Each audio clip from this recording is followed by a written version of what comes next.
Simply economics, big ideas made small. Everyday money talk for any mind at all. Simply economics, learn fast, feel smart. One quick listen and you're ready to start. Usually when we think about how the map of the world gets drawn, we picture these grand sweeping things, right? Like oceans or mountain ranges. Exactly. Or, vast armies or diplomats arguing over treaties in some ornate room somewhere. We think of geopolitics on this massive physical scale. Yeah, historically it's always been about landmass, navigable waterways and highly visible geographic borders. But then, you look at what is actually happening right now, today, and you realize that the most fiercely contested borders on the planet aren't being drawn across mountains or rivers anymore. No, they really aren't. They're being etched onto these little tiny squares of silicon. We are looking at a geopolitical landscape that is entirely dictated by a tiny piece of technology that you, sitting there right now, probably have within arm's reach. Oh, almost certainly.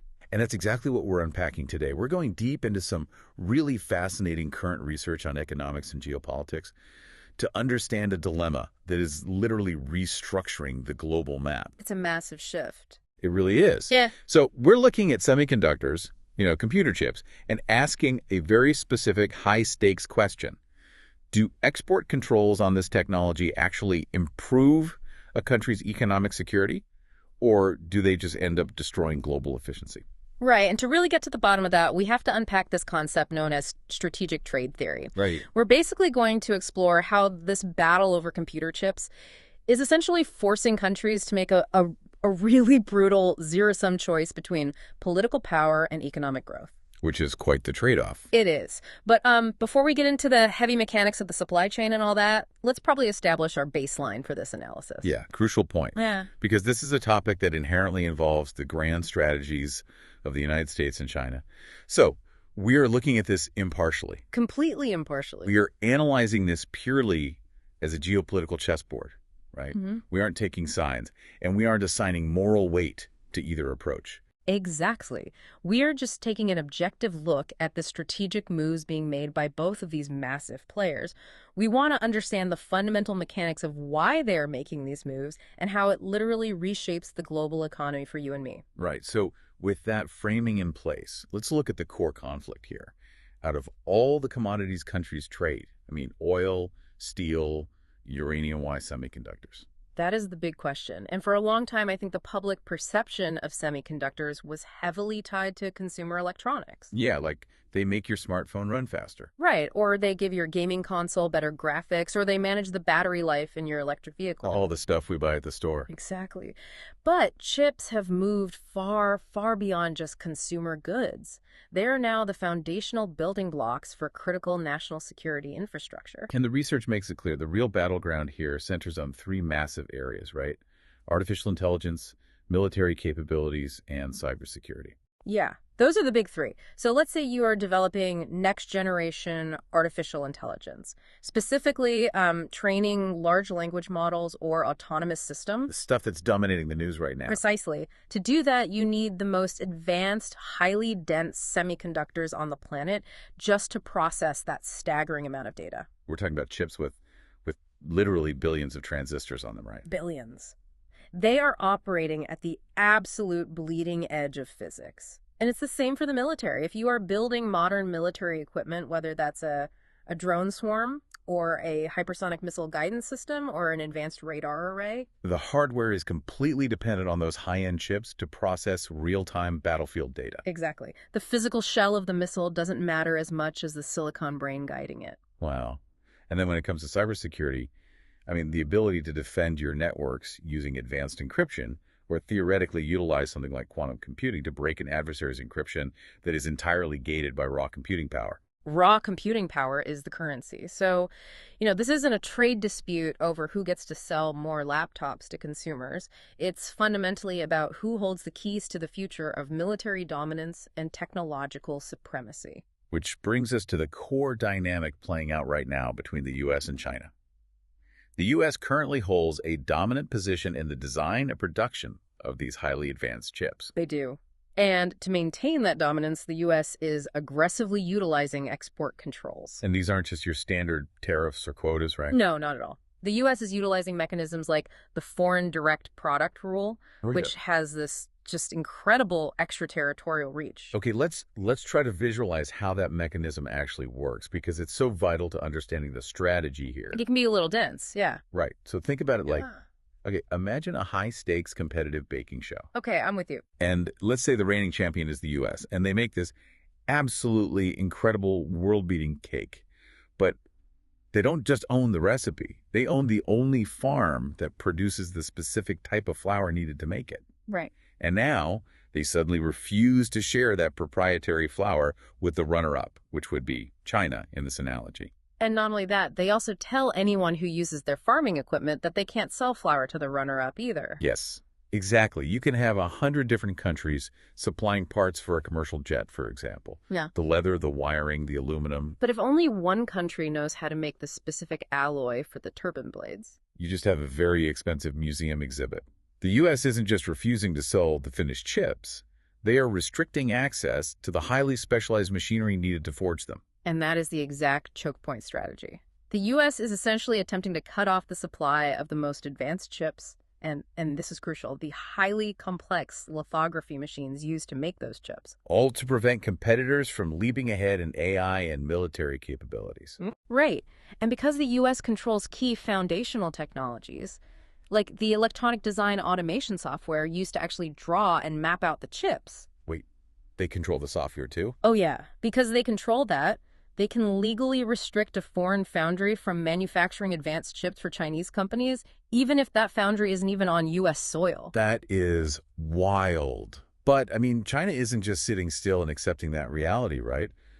Look at how they are responding to this choke point. They are responding exactly how you'd expect a superpower to respond. Yeah, they're actively trying to circumvent these restrictions by pouring just historic, unprecedented levels of state funding into their domestic semiconductor industry. Huge amounts of money. They've launched these massive government investment vehicles, often referred to as the Big Fund. Right, to subsidize their own domestic fabrication plants and research.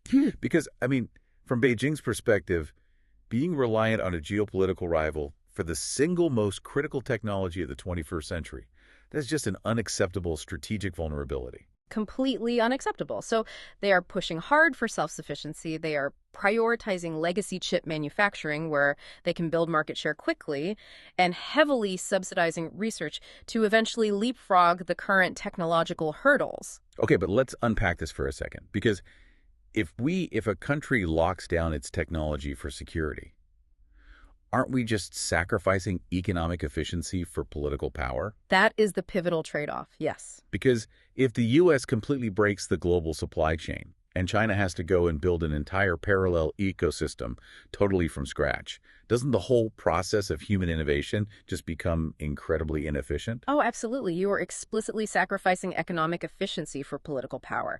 And to truly grasp what is being sacrificed, we kind of have to look at the sheer mechanical reality of the global value chain. Which is mind-blowing. It is. Making an advanced semiconductor is arguably the most complex manufacturing process in human history. It's almost incomprehensible when you actually look at the steps involved.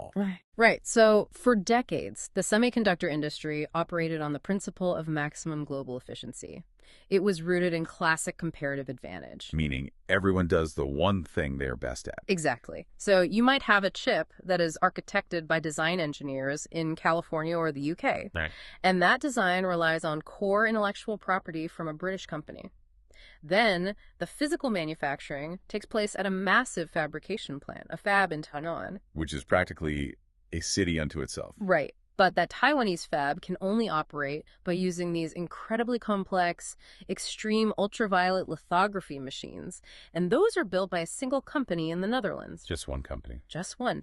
And those Dutch machines use lasers that rely on highly specialized mirrors made in Germany. Oh, wow. And then finally, once the wafer of chips is actually printed, it gets shipped to Malaysia or mainland China to be meticulously cut, tested, and packaged into the final component. It's an absolute miracle of globalization. Like every single node in that network specializes in the exact thing they do best. The Dutch master the lasers, the Taiwanese master the mass manufacturing yields, the Americans master the architecture. Yep. And that intense specialization is what keeps the quality pushing the very boundaries of physics, while somehow keeping the costs economically viable for consumers. And that system worked flawlessly under the assumption of continuous geopolitical stability. Which brings us back to strategic trade theory, because that theory flips the assumption of stability entirely on its head. Right. Strategic trade theory dictates that when core national security is on the line, the assumption of peace is gone. And pure free market economic efficiency is no longer the metric of success. State intervention and security take precedence over comparative advantage. But let me challenge that for a second, though. Sure. If you completely cut off a massive, highly capable economy like China from the frontier tech, doesn't that just force their hand? Like, necessity is the mother of invention. Couldn't this splintering actually spark a massive wave of parallel innovation in the East rather than slowing everything down? It's a very valid argument. Because you see them aggressively funding their own domestic lithography research right now. You do, and it's exactly why we are seeing those massive capital injections in China. But, and this is a crucial difference, there's a difference between innovation and duplication. Right. When you break the global value chain, you trigger a massive loss of global efficiency. Right now, an immense amount of Chinese intellectual capital, engineering talent, and state funding is going into reinventing the extreme ultraviolet lithography machine. So they're just trying to build what the Dutch already have. Exactly. That is billions of dollars and millions of man-hours being spent just to duplicate a technology that already exists somewhere else in the world. Just to get back to the current global baseline. So it's capital that, in a perfect world, could have been spent pushing the frontier forward, like inventing the next revolutionary leap in material science. But instead, it's being burned just to recreate the wheel behind a walled garden. Precisely. The friction introduced into the system leads to two massive, unavoidable consequences: dramatically higher costs and a much slower overall pace of global innovation. Because the global pool of scientists and engineers is fractured. Right. They are no longer collaborating. They are competing to build redundant supply chains. And that friction doesn't just stay in the boardroom or, in government policy papers. Yeah. It translates directly into a sort of friction tax that you, the listener, will absolutely end up paying. Oh, without a doubt. Because if semiconductor companies are forced to duplicate manufacturing processes, if they have to go and build brand new fabrication plants in Arizona or Germany instead of expanding existing highly optimized hubs in Taiwan, simply to satisfy government security mandates, the capital expenditure is astronomical. We're talking tens of billions of dollars per facility. And those costs are absorbed by the system, and eventually they get passed down to the consumer. So the tech in your life, your next smartphone, your laptop, the computer systems in a new car, it will all likely become significantly more expensive over time. And beyond just the cost, because that global brain trust is divided, the massive, mind-blowing technological upgrades we've gotten used to every 12 months, they might start spacing out. We are choosing a system that is theoretically more secure from a national defense standpoint, but undeniably more expensive and slower. Which leads us to the physical reality of what this new map of the world actually looks like today. Right. If the unified, hyper-efficient global supply chain is intentionally being broken down, what is replacing it? We are moving into an era of deep supply chain fragmentation. The world is actively shifting away from a single, unified global market, and it's splintering into isolated regional blocks. And the shifting alliances on this board are very explicit. The USA is actively working to secure its technological bloc by cooperating with key regional players. You see frameworks forming, right? Like the one sometimes referred to as the Chip 4 Alliance. Yes, which is attempting to weave together the United States, South Korea, Japan, and Taiwan. And it makes perfect sense mechanically when you look at what each of those specific players brings to the table. I mean, you have the U.S. with the design and software dominance. Right. You have Japan, which controls incredible market share in the hyper-specialized chemicals and photoresist needed to actually print the chips. Exactly. You have South Korea, which is an absolute juggernaut in memory chips. And of course, Taiwan, which dominates the fabrication of the most advanced logic chips on Earth. So the strategy there is to bind these technological heavyweights into a secure, trusted, closed-loop supply chain that entirely excludes strategic rivals. And conversely, China is aggressively building a wall of self-sufficiency. They aren't attempting to integrate into that block at all. No, they are attempting to insulate themselves from it. They are utilizing their massive domestic market to scale up their own foundries, heavily subsidizing the creation of an entire parallel semiconductor ecosystem internally. They want a future where the mining of the raw materials, the design of the architecture, the printing of the silicon, and the final packaging, all of it happens within their sphere of influence, completely free from the leverage of Western export controls. Here's where it gets incredibly ironic to me. Think about what semiconductors have represented for the last 30 years. They've been the ultimate engine of globalization. Exactly. They are the physical hardware that makes the internet possible. They are the reason we have instantaneous global communication, hyperconnectivity, and the ability to seamlessly integrate economies across oceans. They literally built the modern, borderless world. They are the tools that flatten the global economy. And yet, because these very same connecting chips are now the foundational requirement for military power and AI, the fight to control them is actually making the physical world more divided. It is. The physical hardware of connectivity is actively driving geopolitical fragmentation. The very tool of globalization has become the primary catalyst for deglobalization. It's just a profound paradox. It really is a paradox. And, if we synthesize all the dynamics we've explored today, the national security imperatives, the staggering complexity of the manufacturing process, and the splintering of global alliances, the overarching takeaway is pretty clear. What does it boil down to? Export controls on semiconductors perfectly illustrate the fundamental tension in modern statecraft. The harsh reality of strategic trade theory is that you simply cannot have maximum national security and maximum global economic efficiency at the same time. They are mutually exclusive. They exist on opposite ends of a seesaw. Right. If a country pushes for a completely free, highly efficient global market where production happens wherever it's cheapest and innovation moves at breakneck speed, they have to accept a huge vulnerability. Right, the vulnerability that their geopolitical rivals will have unfettered access to the exact same foundational technologies.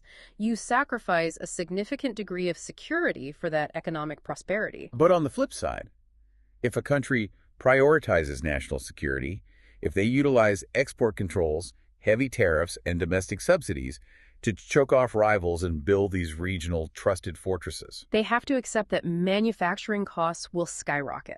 Global supply chains will become incredibly brittle, and the overall pace of human technological advancement will slow down because collaboration is replaced by duplication. You essentially have to pick your poison. And right now, looking at the geopolitics of the 2020s, the major powers on the board are aggressively and decisively choosing security over efficiency.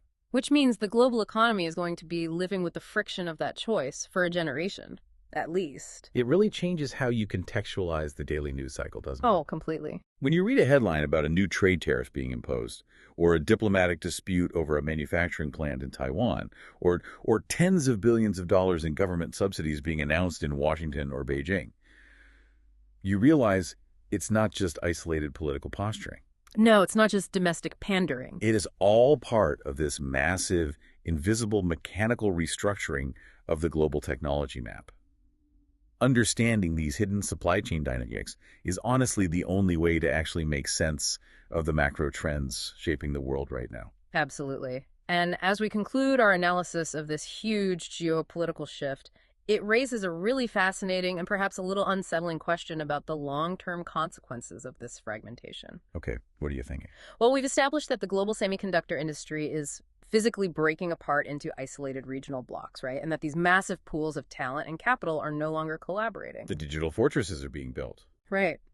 So if the East and the West are relying on entirely different isolated supply chains and they are building their own distinct ecosystems for advanced computing, will the future of crucial technologies like artificial intelligence evolve completely differently in these two spheres? Oh, wow. Because we assume AI is universal math, right? Yeah.